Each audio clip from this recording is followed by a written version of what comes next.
Well, the hour has struck 3, so we'll begin. Welcome, everybody. I'm just going to say to start off, and do let us know about the sound quality and whether you can hear us, because we've had some funky issues with the speaker here. It's a great day for Montana writing. I just have to say that. It's been extraordinary. So we had the editorial board of The Last Best Place visiting with us about how they went about creating that massive, wonderful book, which I'll hold up at this point. And then we had an event honoring Bill Kittredge, and in many ways, that honoring was itself a panel on writing since The Last Best Place, because we had these wonderful writers, both here and in the audience, right, who were talking about Bill's influence on them and how they went on to have extraordinary careers, heartbreaking careers, actually. I don't know about you, Kim Supan's comment that Bill introduced him to heartbreak was kind of a haunting moment, but and what I want to do before introducing this panel, and frankly, I'm Ken Egan, I'm the Executive Director of Humanities Montana. I have the easiest job of all. I'm going to introduce the panel and then get out of the way and let them do their magic. But before I introduce them, I just want to read one paragraph from the foreword to The Last Best Place anthology. The panel, of course, is writing since The Last Best Place. And I truly believe that when Anik and Bill wrote this foreword, that they were anticipating a day like today. I really believe that. They were looking ahead. They clearly saw writing as a living, breathing, evolving, changing medium. And they did not want to imagine that The Last Best Place, this tome, would somehow be the final word, right? And so just a brief excerpt from that preface. The Last Best Place is not the first anthology of Montana writing, and it will not be the last. But if we have done our work well, it will be definitive for a while. In its pages, readers may see the evolution of a literary tradition. In Latin, familia means house, and we hope this book will help define the family, which is our house here in Montana. And so the intriguing task we've set forth for our panel today is to think about what the new anthology might in fact look like. And so I want to stress again before introducing these folks that you all should be part of this as well. This will be a very interactive session.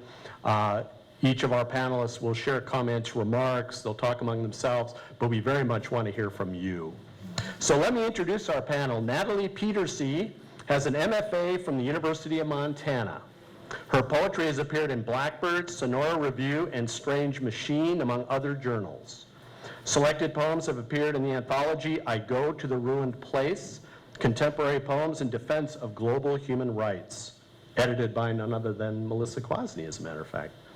Her chapbook, Blackbird's Blue Horse and Elegy, won the Goldline Press Poetry Prize in 2011, and I can vouch for the fact it's available for sale at this festival because I bought one earlier. So, of course, Natalie immediately said, don't read it right away, you'll be weeping, but that's all right. A second chapbook, Dreadful Luminosity Letters, was published by Edus Press, thank you, in 2017. She has been a fellow with the Arizona Commission on the Arts, a participant at the Squaw Valley Community of Writers, and an artist in residence at the Caldera Institute. She is the recipient of the 2013 Artist Innovation Award from the Montana Arts Council. She lives in Helena, where she is the editor of Open Country Press, and in that role, she is editing a new anthology of Montana writing. So note to all of us, we have to ask her about that anthology, what's going on there, something we'll discuss later. Melissa Kwasny is the author of 6 books of poetry, most recently Where Outside the Body is the Soul Today, just published by the University of Washington Press's Northwest Poetry Series. And in fact, Melissa, you launched the book here, didn't you? And it's Yesterday. Yes, so yesterday, and so this is current as it gets. And Pictograph, published by Milkweed Editions in 2015. Her poems and essays have appeared in many journals, including Willow Springs, Kenyon Review, Plowshares, Field, American Poetry Review, and Boston Review. Her collection of essays about the poetic image, Earth Recitals, Essays on Image and Vision, was published by Lynx House Press in 2013. She is also the editor of 2 anthologies, Toward the Open Field, Poets on the Art of Poetry, 1800 to 1950, and, along with M.L. Smoker, An anthology of poetry in defense of global human rights, just mentioned, I Go to the Ruined Place. She lives outside Jefferson City in the Elkhorn Mountains. Aaron Parrott is a writer and letterpress printer. By the way, his most recent book is gorgeous. It's gorgeous. Author of Montana Americana Music, Literary Butte, A History in Novels and Film, and Montana Then and Now. His most recent book is a letterpress edition of previously published short fiction called Maple and Lead. He is professor of English literature at the University of Providence, where he has taught for 17 years. He lives in Helena with his wife and daughter, and what he excluded from this bio is he's a fantastic musician. And you have a lot of CDs, don't you? Do you actually have CDs? Yeah? Are you signing those after the, no, not signing. We're all out of print. Oh, okay, well. And Kate Shanley teaches Native American Studies at the University of Montana and serves as special assistant to the provost for Native American and Indigenous Education. She earned an MA in diaspora literature and a PhD in English with specialization in Native American literature at the University of Michigan in 1987. An enrolled member of the Fort Peck Assiniboine Nakota tribe, Dr. Shanley grew up on the reservation. Her research interests include the work of James Welch, the Blackfeet Gros-Ventre writer, gender issues and indigenous studies, Native American religious autobiography, and indigenous knowledge-based theory. Natalie, take it away. Can everybody hear me? Yes. Very impressive panel. I'm going to ask a lot of the questions because my panelists here are much more qualified than me to answer them. One of the things we've been thinking about here is after an anthology like The Last Best Place comes out, we start to ask ourselves about how we identify as writers. So my first question is there such thing as a Montana poem or a Montana story or Montana literature? If so, what do you think of that and what are its qualities? And we'll start with Kate. Oh my. If that's okay with you. Well, thinking about how to prepare for this panel, I always feel like I'm teaching a general education course and that I don't know what people know. So then I thought, well, I'll just start by going off my own page. Many people probably think I'm off. I think that we have a world to put in place that's out of order. And when I think of this anthology, The Last Best Place, I would say that this is the best place, but it's not the last place. And that I'm thinking about, this will make me teary. I'm thinking about how Puerto Rico is the best place for the people who live in Puerto Rico. And when I try to define Montana literature, I'm thinking I was going back and forth playfully with my husband this morning talking about the pets of the week. And the pets of the week are Lucifer, spelled Lucifurr, and Gomez. And Lucifer is described as a flame point. And so I was telling David, he said that I should talk about it as an allegory. I was thinking more of a fable. And I was thinking of Trump and Puerto Rico. And how in Montana we have to advocate poetry. We have to enliven the public spaces with poetic language, not just elite, private, small gatherings. And so then I got to thinking, well, what is Montana literature? How about if you just start at what is literature? And I, as a scholar of Native American literature, we often start with oratory, that a good anthology ought to have some of the best political thought and engagement that we have going in this state, and contemporary Native engagement with oratory. That we ought to have the kind of poetry that people could actually stand up in a bar and sell. I had a friend once who, David Martinson is his name, he's a North Dakota poet, and when he got down on, he would down on cash, he would go to the bar and say he had a poem, and who would pay to listen to it? And then usually somebody would buy him a pitcher of beer, and I just remembered one about Walmart that was really great. And that kind of, the poetry of Montana ought to be something that enlivens people's minds and tongues to the power of language to change the world and put the world in place. So that's what I see as Montana literature at its best, and I don't see it always in anthologies. I think that one of the most powerful forms of Native literature today is songs. And they may not be something that outside of Native communities people hear, but they are something that functions the way literature is supposed to function, where it takes a group of people and touches their heart so that they are, in fact, one for a while.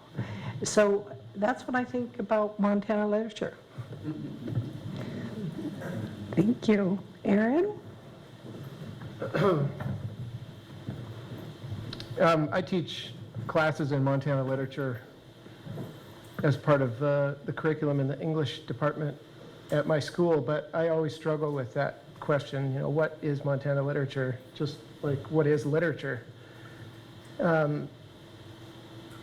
And your comment about poetry in bars just made me realize that for me, a real defining Montana literary moment was a couple summers ago. I letterpress printed a triptych of poems by Missoula poets, Mark Gibbons, Dave Thomas, and Kurt Sobolik. And we actually went down to Charlie's on a Sunday afternoon and sold these things. Sold out of them, actually. It was really well attended.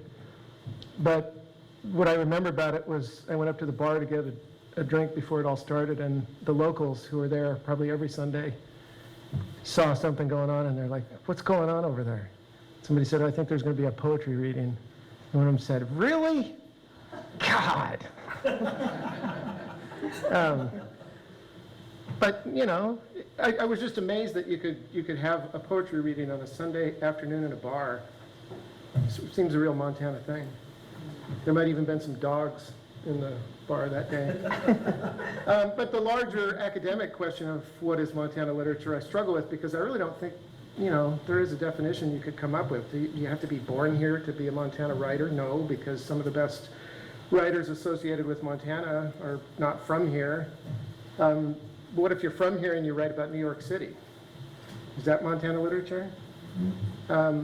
So while I love the Last Best Place anthology, I guess my attitude about Montana, though I love it, is it's just a place where people write, like any other place, and it has, interesting things, I guess, that set it apart, largely geographical. But I think there also is some kind of attitude that you develop, and I sense this also in music, that when you live in a place so isolated, it somehow affects the mood or the tenor of the work. But I'll leave it at that. Thank you. Melissa? Well, that's such a big question, and I think that as writers and readers in Montana and the West, we've been chewing this over for about 15 years or maybe 20, the idea of regionalism, how important that is. I want to start back with, and I think there's there's lots of answers to that question and lots of books about it. I'm thinking of Russell Rowland's West of 98, an anthology of essays that, that kind of address that question of what does it mean to be a Western writer. I want to go back to The Last Best Place, and we just had, as audience members, got to see the honoring of William Kittredge, and I think what I think about that book is that there really wasn't even that idea of Montana literature or a Montana poem or something before that happened. They made that idea happen with this book, and I think it was it made us all start thinking about it.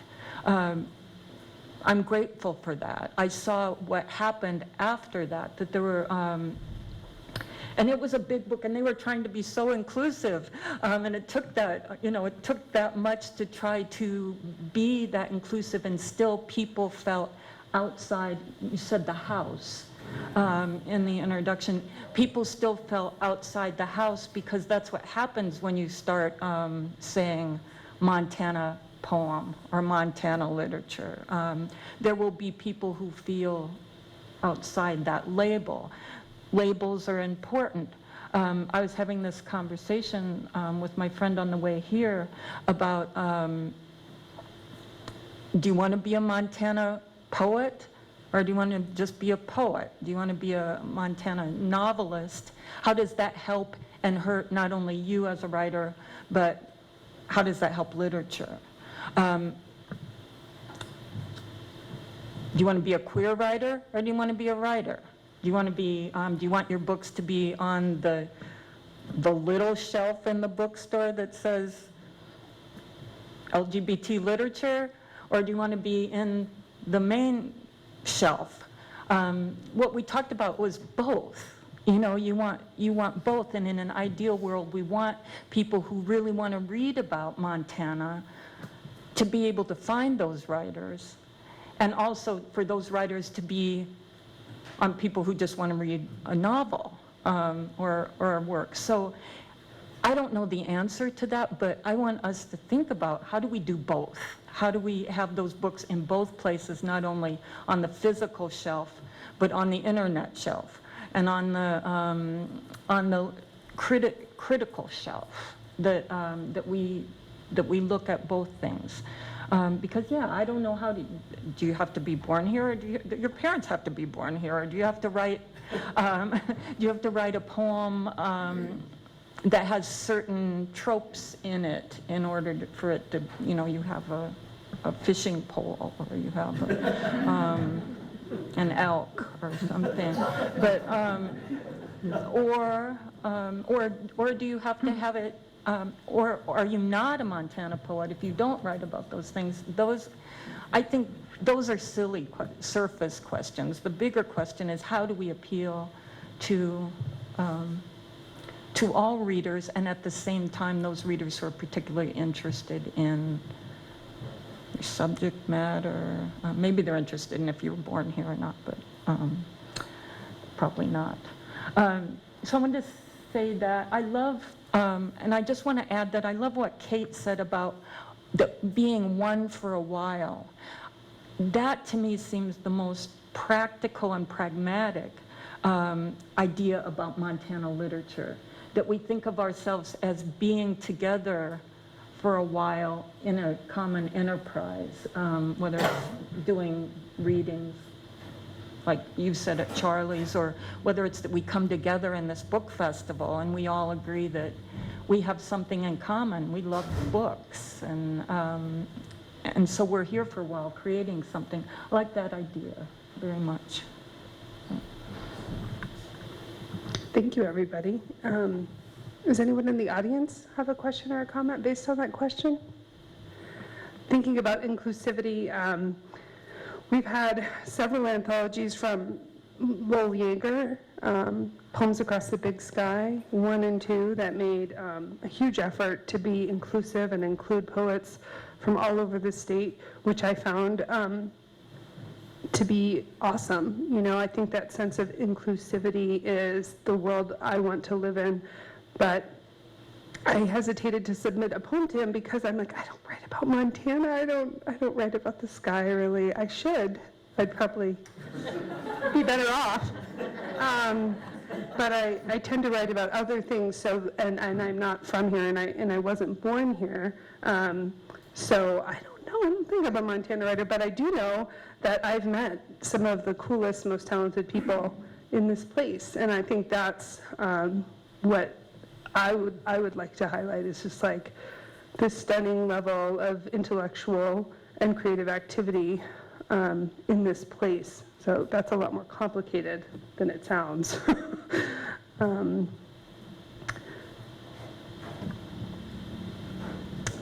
What other voices would you say that have been very significant from here that have emerged since The Last Best Place?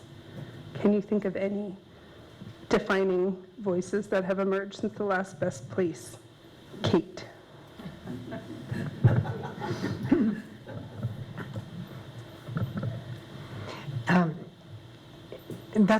That's a kind of fun question in the sense that when I was thinking about this panel and I was thinking about the position of Native writing across the state, so much has happened in the last couple of decades to open writing to Native people. And I think Deborah Erling's position at the university in the creative writing program has itself fostered a lot of the growth. But I was having a conversation with Ken about how often people don't think about the actual,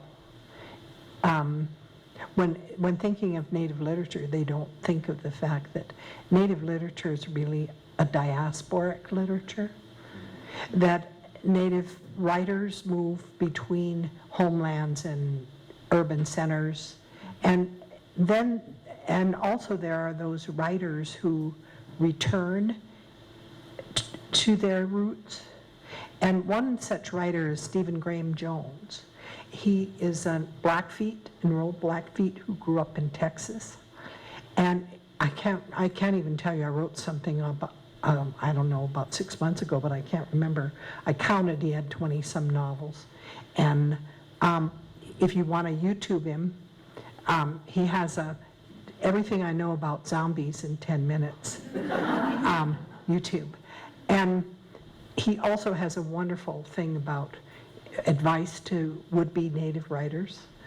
And he unravels everything so that it's the most fun kind of thing, and he is handsome. So I wasn't going to mention that, but that's the first thing I said. Yes, he was. So one thing I would say about Stephen Graham Jones as a new voice, he very much hails from Montana in the sense that he has family on the Blackfeet Reservation, but he also does remarkable things with Native thought. And I was telling Ken, he has this story called Father, Son, and Holy Rabbit. And his work is somewhat gruesome and often has zombies in it, or it's otherworldly in some respects. And this is about self-sacrifice, a son and father who are out hunting, get trapped or get lost, and they're in the woods overnight. And I'm not going to give it away for you, but it is so Native in a new way about the idea of sacrifice, the idea of connection to nature, and so on, but nothing cliched in it, nothing. So that's one new voice that I would think people ought to pay attention to. I think the zombie thing is pretty apropos. I won't get into that, though. Aaron, what other voices would you like to talk about that have emerged since The Last Best Place?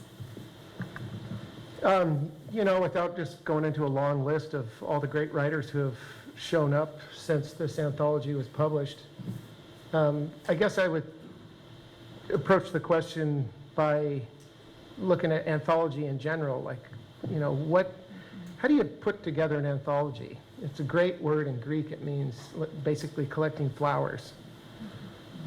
Anther is flower. So an anthology is a collection of the flowers that you put in a book, but everybody obviously has different taste in flowers. And so an anthology is really a reflection of the tastes of whoever put it together. And, before The Last Best Place, there was this one. I don't know if you know this book, but I highly recommend it. This was Joseph Kinsey Howard's anthology, and what's remarkable is how much overlap there is, and this is 40 years before this. So, The Last Best Place added a whole bunch of voices that just weren't around when Howard was putting his together. But in glancing through these before this, I noticed that there's some interesting things that dropped out. And my guess is that they're going to come back, whoever does the next anthology. The guy that I think of off the top of my head is Alan Hosmer, this 15-year-old kid who wrote this amazing travel narrative in 1865. And it's in Howard, but didn't make it into The Last Best Place. But it's, readers are reading it again, so I think it might, come back in. So is that a new voice, or is that an old voice looked at in a new way? I guess I would also think about it in more broad terms that, Melissa mentioned queer writers. I'm not sure that in 1989 or whenever they were sitting down to put this together, if that was really on too many people's radar, like it would be now.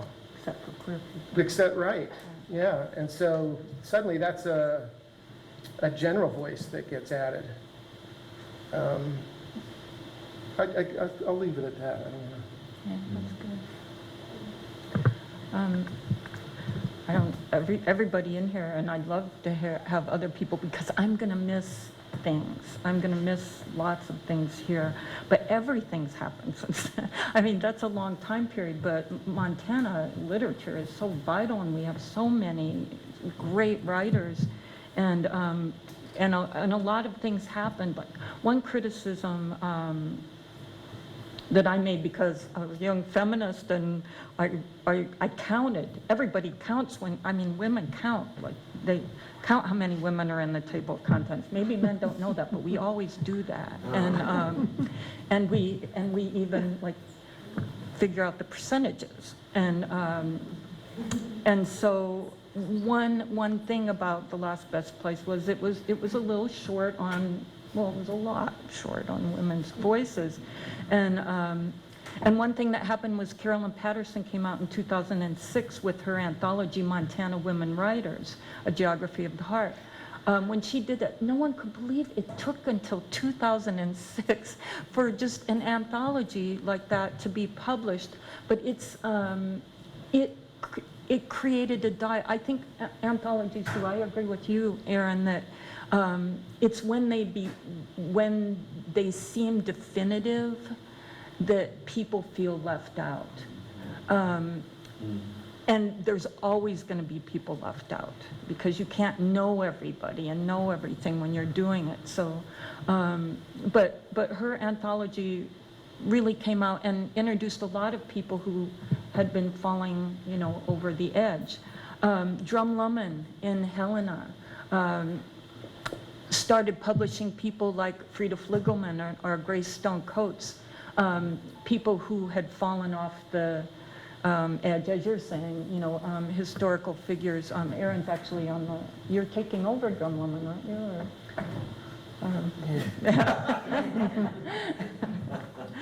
Public announcement.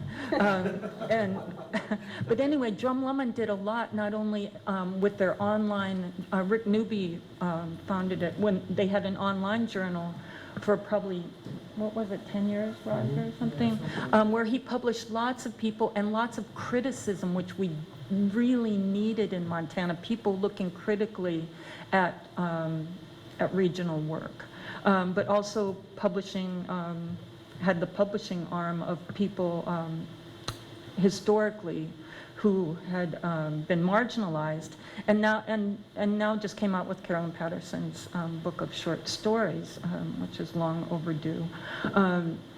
Lots of things. Natalie has a press now, Open Country, that's publishing new people, young people, experimental writers. There's the Foothills that Craig Cheery, who was a poet who lived here for a while, started a press and started publishing Montana poets. So though we aren't in New York and we don't have, the big publishing places, that kind of thing keeps literature alive. The Deuce Press, also doing some really, really nice work. My friend Sheila Black just had something published by them. So all those things that happened. I know I'm going to forget a lot of things. I have to mention Lost Horse Press because even though they're not a Montana press, they're publishing lots of people from Montana.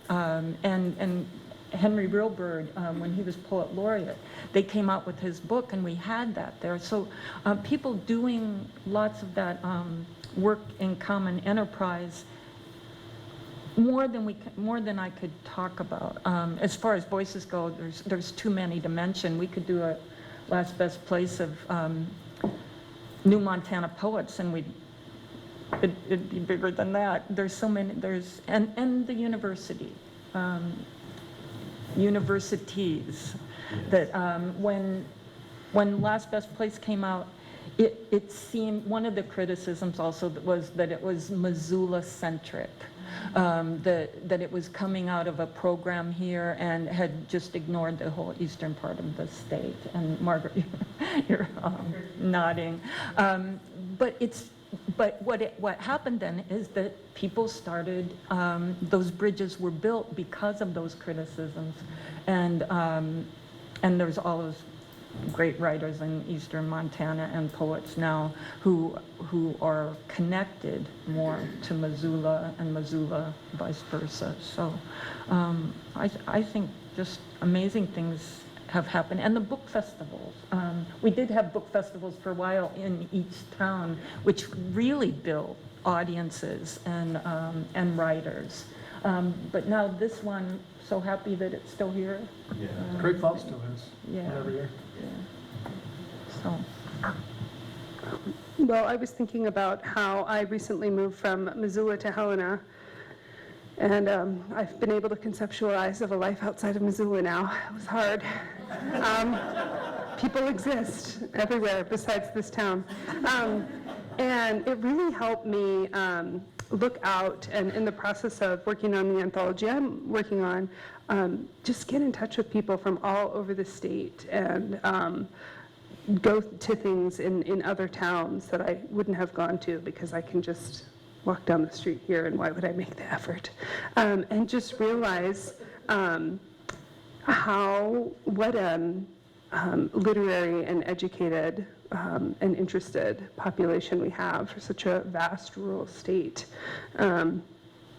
So that has helped me in understanding how to be just more aware of what's happening across the state.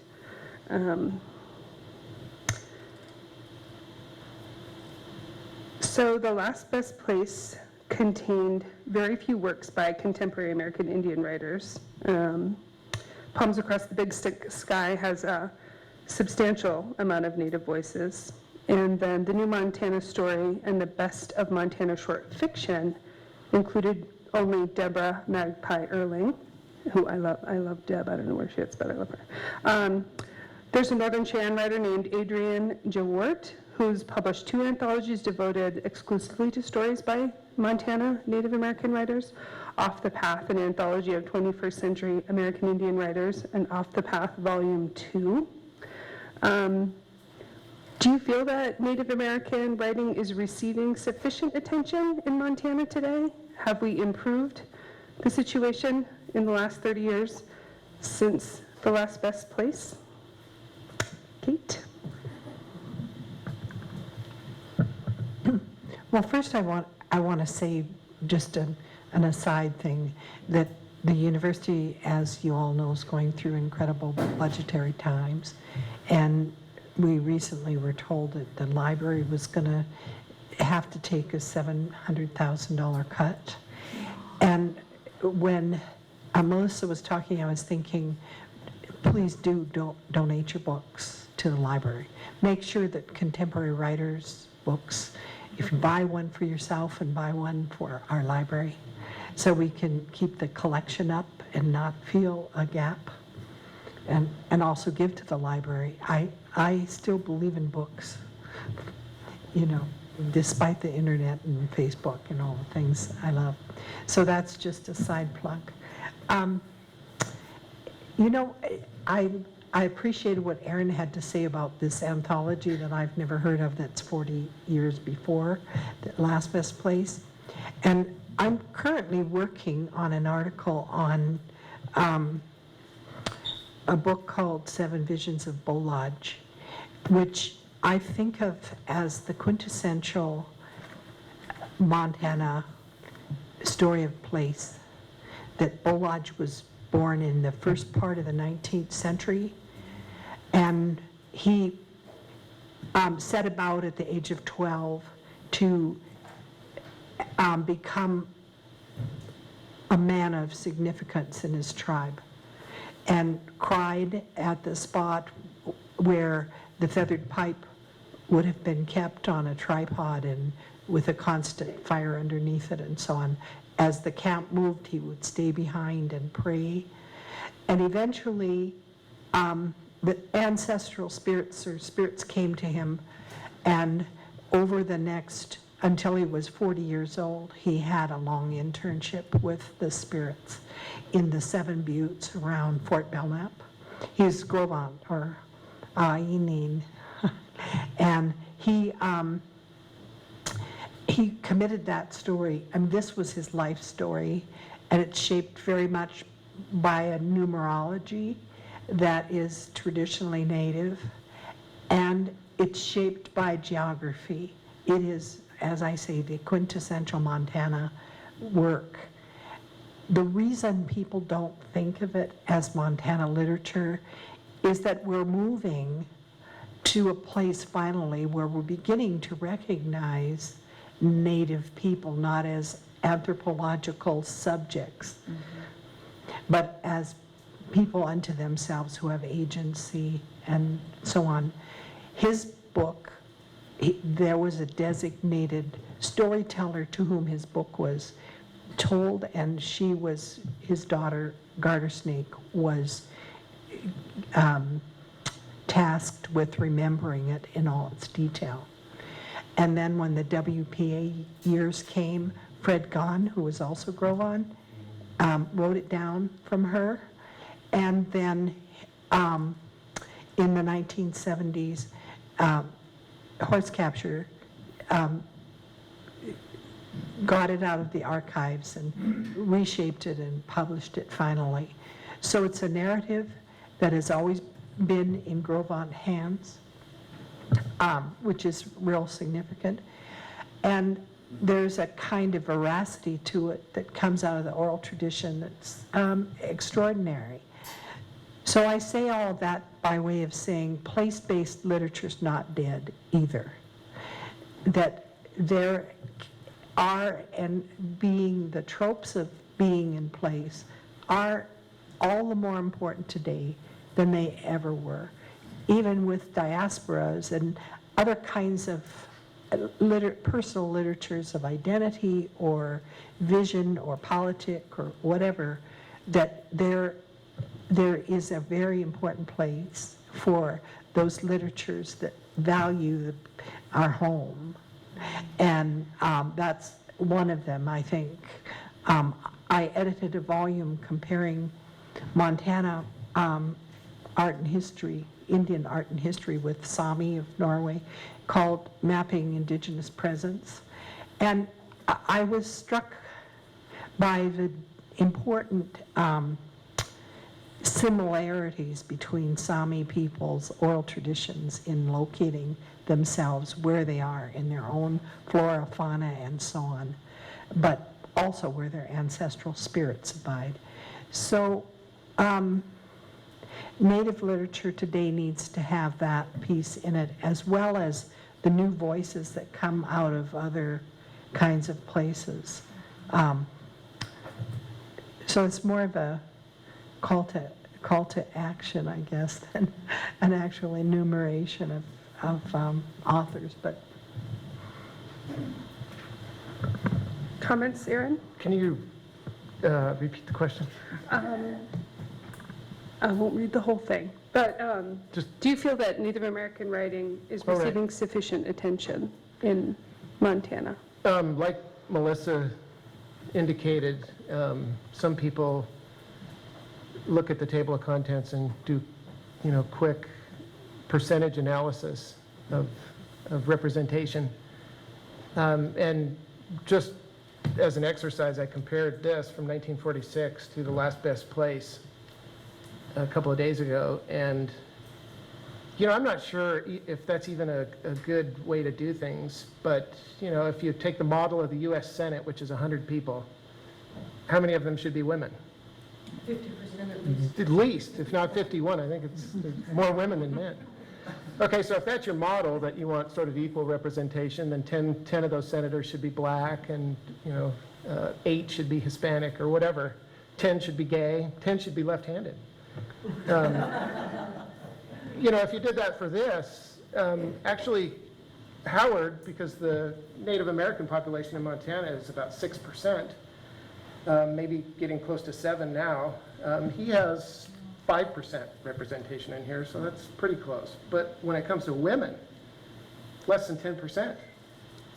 And then you compare to the last best place, 1/6 of this book is Native American, 18%. But they didn't do much better with the women. Only 18% are women. And there's some overlap there too. I guess double dipping, they call it in academia.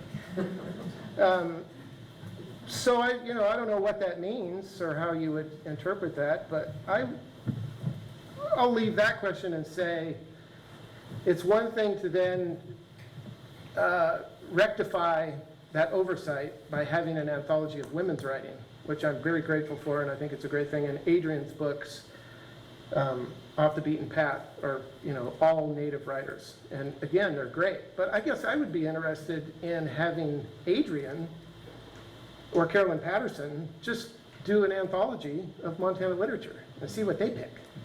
See what kind of percentages they end up with without thinking about it too hard. Just like what, because that's really anthology. Like, what are the flowers you would have picked?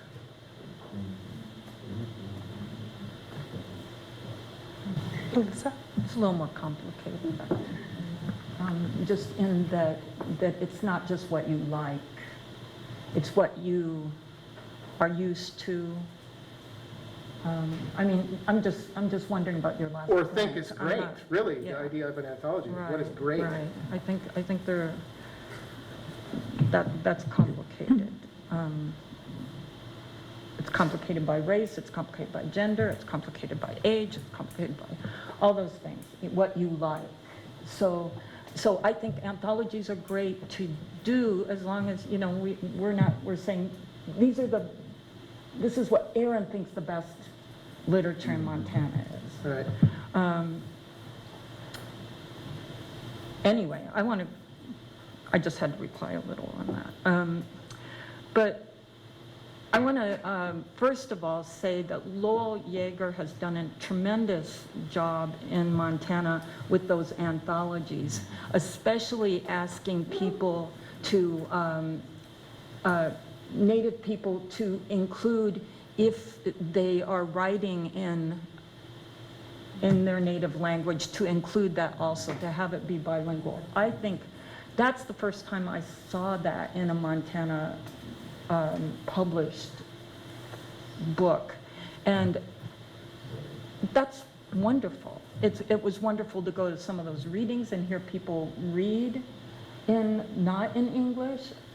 For me, to hear some of those languages, very moving. And he ended up publishing some of, my favorite poets now, Lois Redoubt, whose work I just love and first encountered it in those anthologies. Lowell really went outside the mainstream audience or something, the things we already knew, and found people that we didn't know, and that's what we need. So your question, I think, is I'd actually like to. I just wanted to do that shout out to Lowell, but when I did this essay in writing Montana, and we were, Margaret, excuse me, I was not trying to be disrespectful of the great anthology, but I was thinking about that as a counter, you know, as someone who counts, and actually, most of you probably know that there was an organization that was working up until this right now called VITA that actually made it their job to go through every, the New Yorker and the New York Times and the New York Book Review and everything, and do that counting for us. So we could just go to a website and we could find out what the percentage was year by year. So you could decide whether you wanted to subscribe or not. It was great. And the last one I saw though was like 2015, so I'm not sure if they're still doing this. But the question, not as what's the counting or something, was I talked about in here an essay that was really crucial to me that came out a long time ago. An art critic and philosopher, Linda Nochlin, who wrote an article called "Why Have There Been No Great Women Artists?" And instead of arguing, well, because nobody recognized them, or because men like men writing better, or you know, any of those kind of things, she said it's because they haven't been supported. And so she went and said, what are the things we can do? So I think this carries over in Montana. Personally, I think so much needs to be done as far as Native literature goes for the country, not just for Montana, including those stories that that were oral stories at one time and then are being reclaimed. So many histories, so much a perspective that I think we need in this country. Personally, as a reader, that's my favorite writers. There's no reason that Deborah Erling's Perma Red is out of print. You know, things like that. What can we do? Donate to the library those books. I think that's a great idea. I think we should have. I think it's wonderful that Deborah Erling is chair of the creative writing department here. We should have a scholarship, an ongoing endowed scholarship at the University of Montana for a Native writer, and let's support that. What Lowell does, let's do more of that. Let's do more publishing. We need those voices. I guess I'm going to quit. Thank you. Well, I got my MFA here, and two of my classmates are American Indian writers, Emil Smoker and Heather Cahoon. And they just had a huge influence on my understanding of contemporary American Indian writing. And because I admire them so much, you know, they're always on my mind. And a couple of years ago, I had a reading series here in town called the Open Country Reading Series, but I moved, so now we're just the press. And every year we had a Voices from Indian Country night. And I thought it was fascinating how well attended those events were, and what kind of writing was shared. Heather and Mandy read. D.G. Nanak Okpik came up from the Southwest. She had been a student at Salish Kootenai years ago before heading up to Alaska to find her birth family. Matthew Haynes, who runs a press in Butte, who's Hawaiian and Irish, the quintessential Butte story there, read for us. Students from Ronan High School came and read for us. And I could see how important it was to everyone involved to have access to that voice that I was always kind of looking around, wondering where it was. I mean, don't we live in Indian country? Like, why isn't this a priority of the poetic community? And so that's a question I've always had as kind of an outsider coming here for a writing program and looking in, never quite understanding that. So, are we doing okay on time, Ken? Ready for more? All I right. just want to add that there should be more criticism, that people should write more reviews of that work, and there should be, like, nationally, well, you guys are writers, like, write reviews of the work that you want to get more attention. I think that's a good segue. Kate, do you feel like there is a lot of focus and criticism on Montana writing, American Indian writing included? Are we seeing that as part of a larger national discourse? Well, I'd like to start by doing a shout out to my colleague, Ted Van Alst, who's Lakota, who has a short story collection coming out from the University of New Mexico Press. And he is part of an anthology of essays critiquing Stephen Graham Jones. And also he edited, Stephen Graham Jones has a novel called The Fast Red Road, and Ted edited a collection of his work from a lot of those novels called The Faster Redder Road. So there's a growing kind of effort to fold Native writers into all kinds of discussions of writing.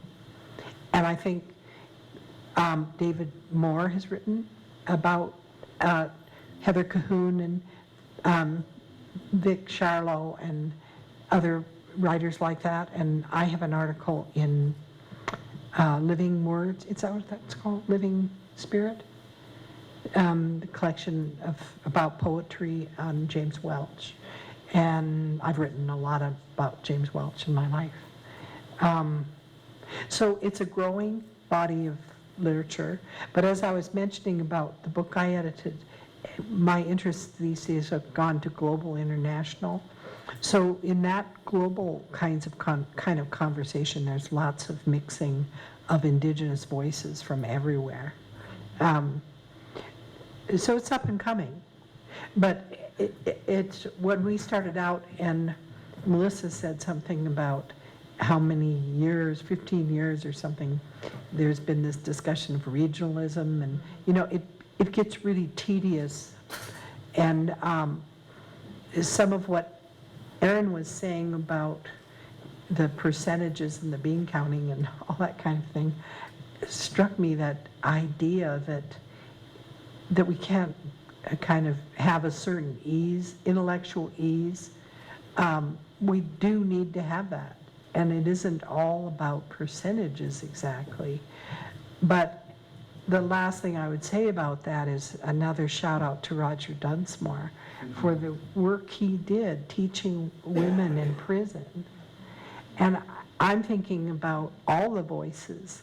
And I remember my good friend Beth Brandt, she's a Mohawk woman, who was tasked with putting an anthology together, and she's herself queer and grew up working, poor, working class, and the first thing she did was start writing to people in prison and got a lot of prison voices into that anthology, so that when you were looking at the category of woman, you weren't looking at women who were in a privileged kind of category. Some of the poems in her anthology, A Gathering of Spirit, would just break your heart. So with the poignancy and rawness of the voices and so on, and I'm sure Roger knows a lot of aspiring prison poets. So yeah, so anyway, I got off track again, sorry. It's a long and winding road. Erin, do you have any comments on how criticism is working in the national discourse, or if we are participating in a profound way in a larger discussion? I'm not really sure how to address that other than to say that, you know, Missoula, Montana, and the writing program here is obviously on the national radar and has been for years. So I think whatever we think of as Montana literature, I think the rest of the country has some inkling of it, whatever it is. And beyond that, I'm not really sure. Anything I would say would be speculation. But I do agree with Melissa that a key part of literature and the generation of what literature with a capital L is not just the anthologies that people make, but the critical reception that people give to whatever the work is, you know, whether it's music or writing or art.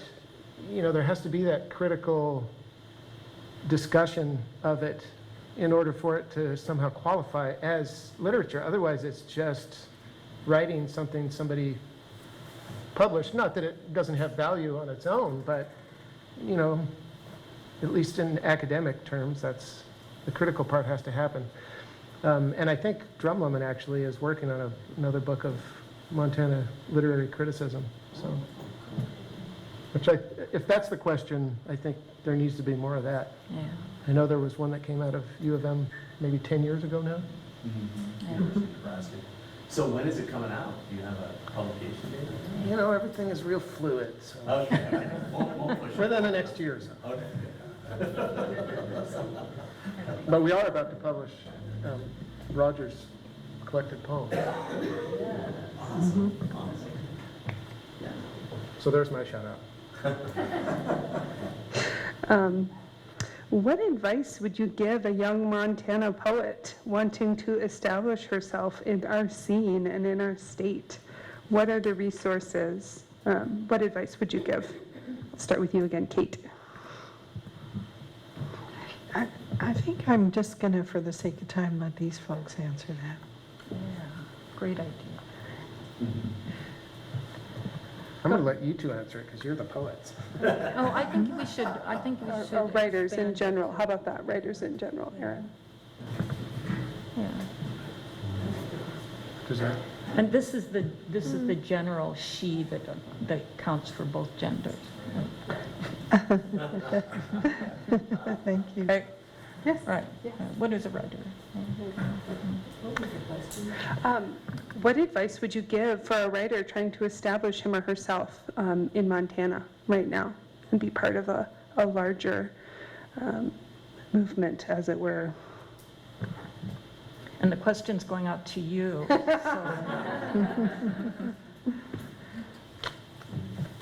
So many writers here.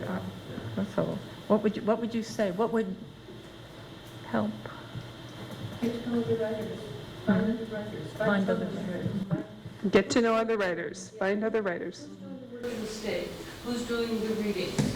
I think your idea of making Montana poetry and music and art more fluid and more open to the public and outside of academia is a great idea. And I think it does happen here more than it happens in other places. And I think that's a real opportunity for young people. And Natalie, what you're doing is really exciting. There's so many new kind of progressive, technocratic ways of reaching people that's available to young writers, and that's exciting. Yeah. Anybody else? I'd say get out of Missoula. Yeah. It took me, when I moved here in '63, it took me 15 years to figure out that Missoula wasn't Montana. And it was not until I married someone from Glasgow, Montana, that I started going up there to her family and stuff. I realized, oh, this is Montana. And that was very, very helpful. And I would say get out in the state, and get out in the state, not just in the schools and universities, but on the fire lines, and in the mines, and on the railroads. And In the whatever prisons. Going on out Yeah. there. There's a lot of really wonderful people throughout the state who are farmers, who are sitting there rolling their own and sitting on, we came off the Missouri River about a month ago, and I was talking to one of the old farmers there, I asked him if he knew about the massacre on the Marias River, it's probably about 15 miles off. And, no, never heard of it. But he said, on our farm, we turn up Blackfeet war clubs every spring when we plow. And I said, well, you let the historical society know about that? Oh, no, they wouldn't let us farm. It's the environmentalists, you know. And I liked him, and I said, well, I'm an environmentalist, so I'm so sorry.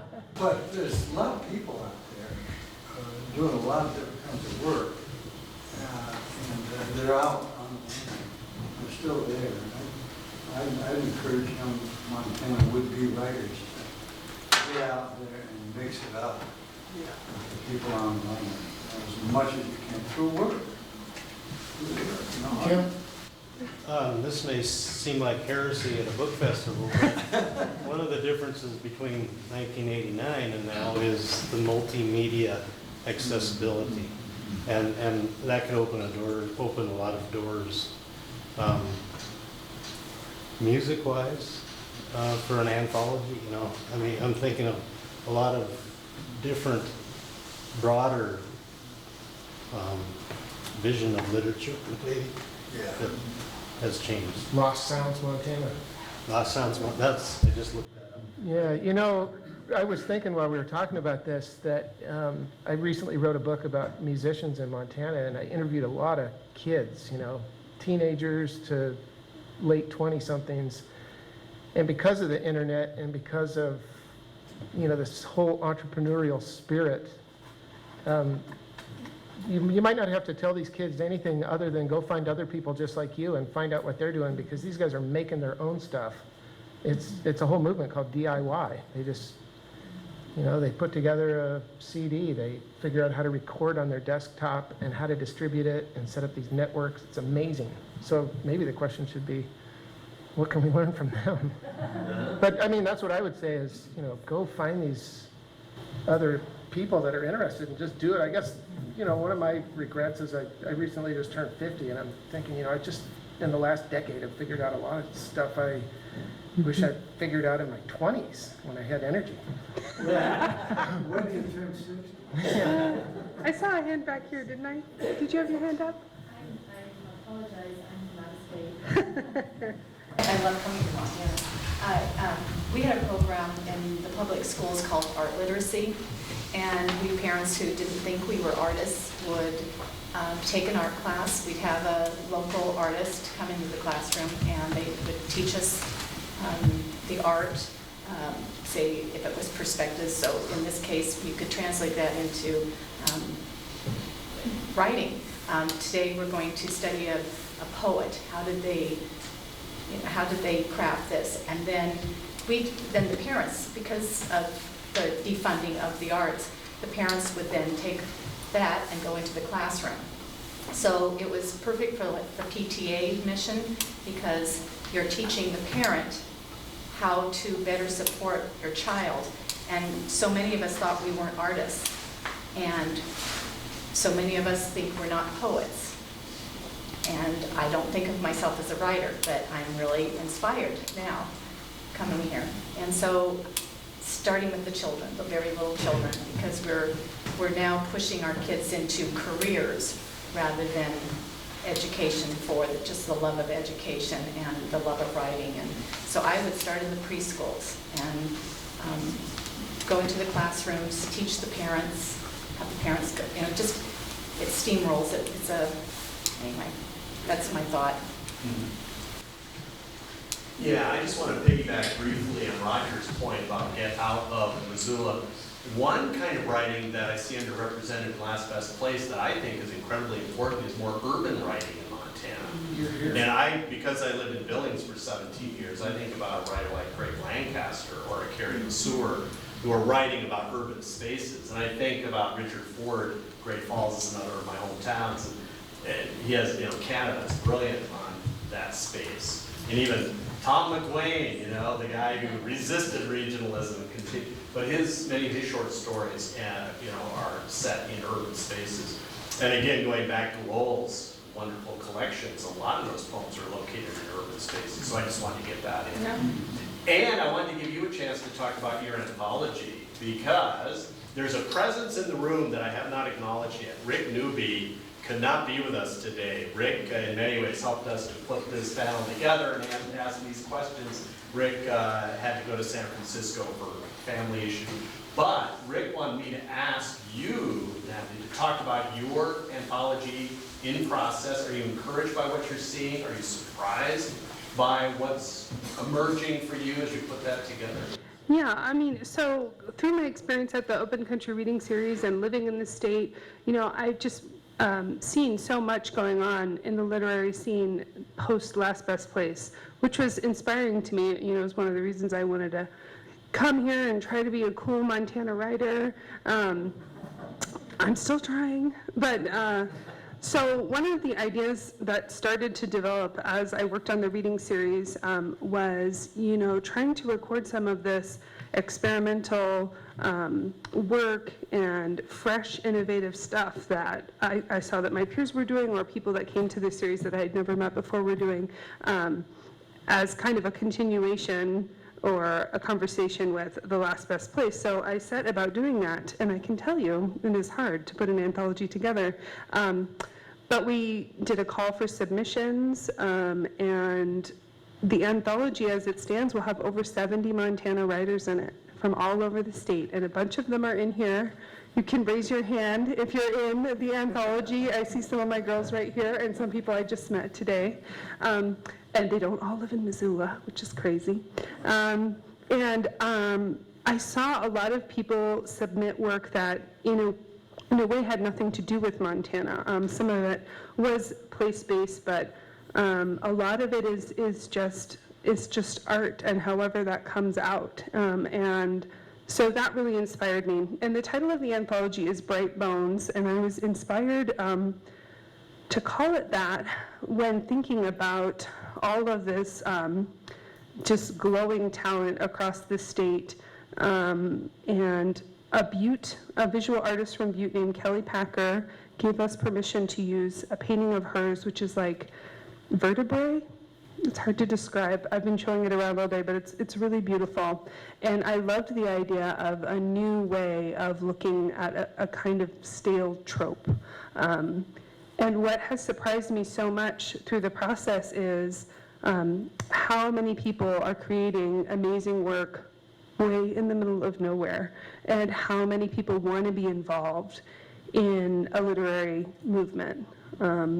And most of the people who submitted to Bright Bones I had never met, and I didn't know their name.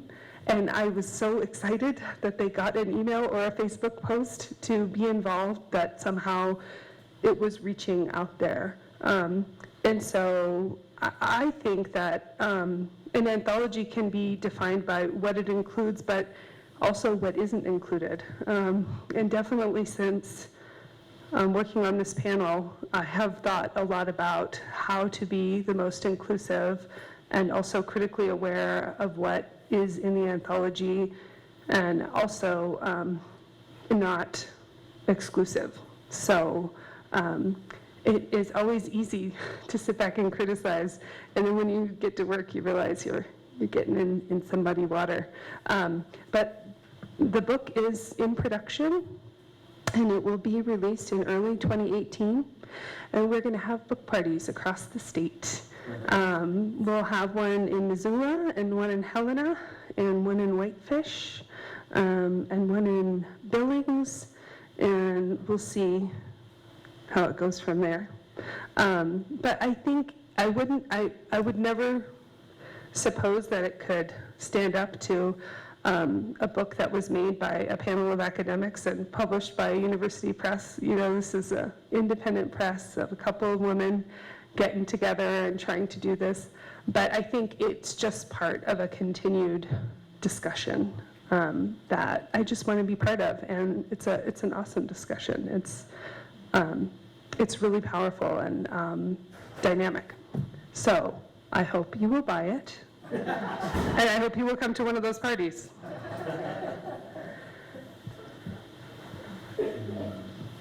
Any more questions or comments out there?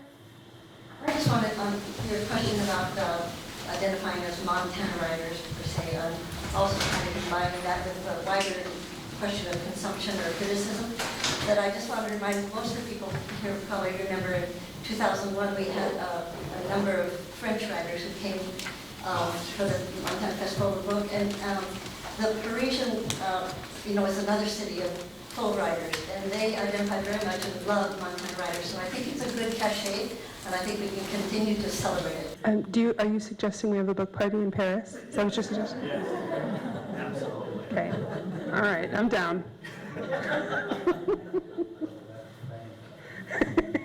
Let's give the panel a big round of applause.